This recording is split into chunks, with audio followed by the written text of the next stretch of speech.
I see that we have solar panels.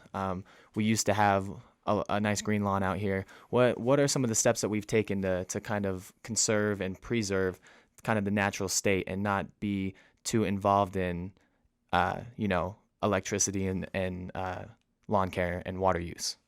Sure, that's a great question, and it just goes back to the fundamental nature of the National Park Service. You know, national parks are places that preserve resources unimpaired for the benefit and enjoyment of future generations. That's the mission of the National Park Service, and that's what we try to do is preserve our resources unimpaired, unchanged, so that future generations can see them the way they are today. And so that means that not only do we protect and preserve a landscape, and not only do we educate people about that landscape, but we are also called to be caretakers of these places. And as such, it falls on us to take responsible steps to be responsible caretakers of these lands. And so that means, reducing our carbon footprint in any way that we can, is falls in line with the mission of preserving and protecting these places unimpaired. So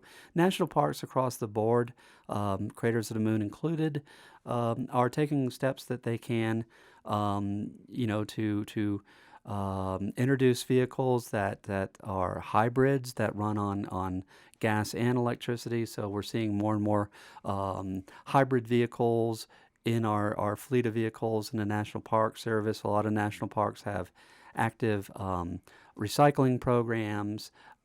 Here we have solar panels that we have set up that we generate some of our electricity from solar energy.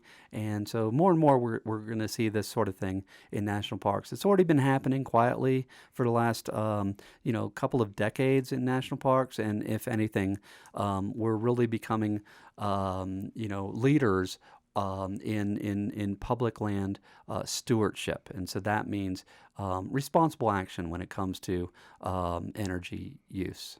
And that's amazing that we're not only trying to spread the word of this, but we're leading by example as well. You've got to walk the walk.